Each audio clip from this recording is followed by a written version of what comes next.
And so Christine Brennan went on Sarah Spain's podcast, and they had a conversation about Christine Brennan asking Dejanay Carrington about the eye poke.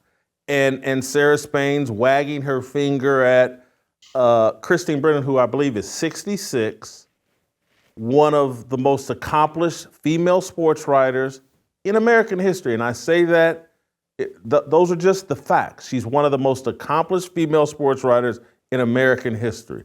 She's someone that I used to know, I have a lot of respect for. She's a flaming liberal, but I like Christine Brennan. She got her liberal bona fides natural and organic way. I like Christine Brennan. Probably doesn't like me, but I like her. And, you know, we used to be friendly with each other.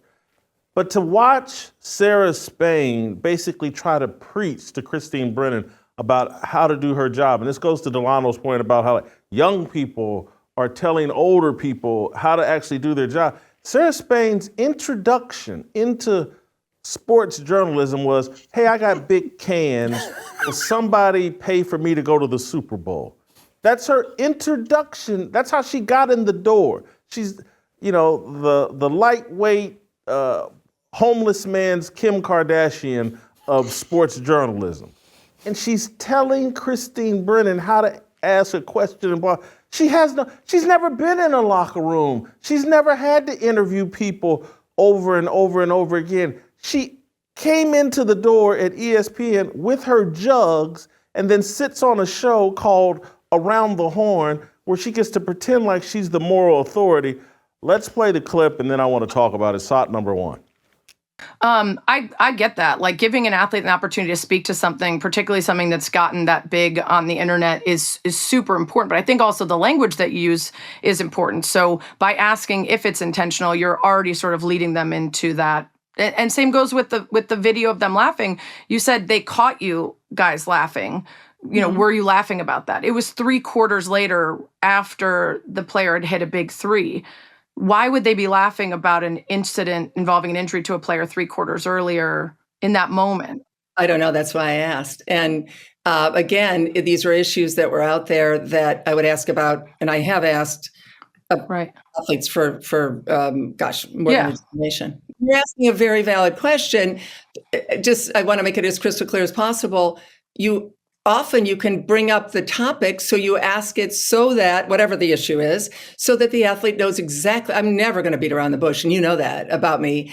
I think everyone knows that about me. And so, let's go right to the issue, and you get a chance. I respect Dejanay Carrington so much that she gets a chance to answer it. The issue is operating in a vacuum versus understanding the larger context, right? So if you believe that that's a fair approach to get the answer that you're looking for, and you believe that's the best way to ask the question to get the truthful response and not something defensive or something otherwise, I kind of disagree. I think you could say people have turned that play into something that was intentional. What would you say to accusations that was intentional? Or, you know, why do you think people would presume that a video of you laughing later was a response to a play 3 quarters earlier, particularly when it's a known celebration of 3 to the dome after a made 3 from your teammate? I think there's a way to word it that feels less accusatory, but also when you're operating in the context of a season like this one in the W, there is so much that comes along with the questions that you're asking and the way that they will affect the player that you're asking them of. Did you consider that at all in that moment, that because the internet had run rampant, because there were people trying to slow-mo the video and accuse her of intention on that play, that your approach to asking the question might actually perpetuate some of the things that had resulted in her getting death threats and other responses? But here we are, 2 white women. There is no way on earth we can know what it's like to be a Black woman and be attacked on Twitter. Oh, wait a minute. Christine folded. Yeah. She just That became a walk-off. Oh, boy. Christine. She didn't have That became a walk-off at she had the a end. choice. She's the adult. Right. She could be this woman's mother. Right. And hey, baby girl, I got all these journalism awards and accomplishments. You know, I've been doing this forever. You're sitting here second guessing me. If you didn't have big jugs, you wouldn't even be talking to me. Yeah. What are your qualifications? What team have you covered? Where did you pay your dues at? Again, she could have shut all that down and should have. And literally, she's basing off. Her whole argument, Sarah Spain's whole argument, is based off something that's not factually true. In terms of the reason she's asking about them making fun of the idea is because Marina Mayberry was going like this, pointing to her eye, asking Dejanay Carrington to poke her in the eye as a way of taunting. The video's crystal clear. It's been played everywhere. She was doing this, and Dejanay Carrington pretended. That's why she's like, it seems like y'all were laughing about the poke in the eye later. She's not factually sound because she's not a journalist. She's got big breasts or used to have big breasts, and you know, that's her qualifications. And look, I got big breasts too. They're not my journalism qualifications. They're not.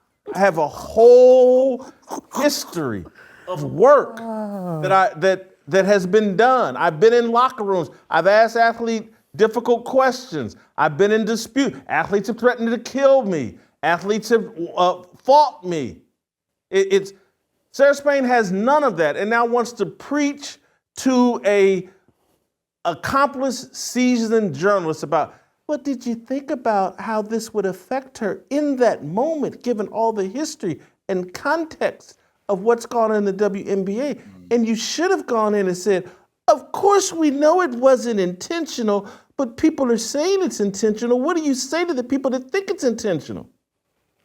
And then Christine Brennan folds up and just wants to, well, as two white women, how could we know? It's not like we have a vagina and a breast just like Dejanay Carrington. We couldn't know with this woman who has a different skin color. We couldn't know what her, have we ever worn big 6', 6-inch eyelashes like Dejanay Carrington? You don't know how heavy that is to carry. You don't even understand that. True burden. Yeah. Anyway, I'm sorry. Christine, I know you're a flaming liberal, but damn it, you're better than that. Go ahead. At the end, Miss Brennan, she hit a woke-off home run. I think the problem is she is woke. Now, to what degree you can argue, so she had to play it carefully. She still wants the invitation to the cookout. That even though as critical as she might be, and she's on Team Caitlin Clark, she still wants to bring the potato salad with the raisins in it. She does. So she has to kind of toe that fine. But here's the thing. The next journalist that's in that position, come to me. I want to advise the interview. I'll be the Korean Karl Rove. Yeah, I said it because that would have been hilarious if Christine Brennan would have just said, well, I'm just unapologetically doing journalism. Because that unapologetically thing, that's a strong term. And the other thing is, I've been in private chats or message rooms on Twitter where I'll tweet something that someone doesn't like, and they'll say, well, why'd you tweet that? Very simple. I just write, because I can. It's really that simple. And the other thing that you always say when people disagree with you and they give you a soliloquy on why they disagree and why the two most effective words, yeah, and I don't understand it. At what point did we all have to agree with one another? I don't get it, but I do get it. Yeah, I think one of the ironies of this particular situation, and you see with Christine Brennan and Sarah Spain, you saw it with some of the commentary around the VP debate and whether J.D. Vance talked over the two female moderators. The irony is that the way the left is pushing identity politics, soon the only people who are going to be qualified for any type of job with any type that comes with any public scrutiny are straight white men. Because if it's a black guy, the criticism is racism. If it's a black woman, it's misogynoir, it's intersectional, it's racism and sexism, right? If it's a white woman, it's just sexism. If it's a gay guy, it's homophobia. If it's a trans person, it's transphobia. So the only people who don't have an excuse throw one to more. If it's a Jew, it's anti-Semitism. Correct. Delano didn't say that, I did. Correct. With me.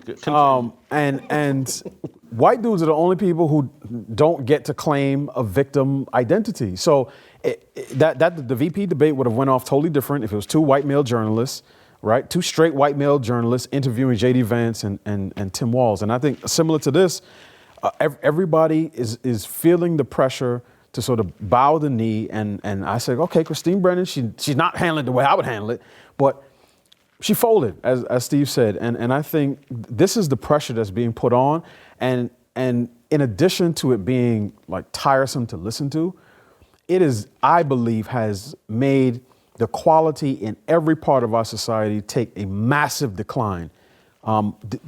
Journalism is not the same.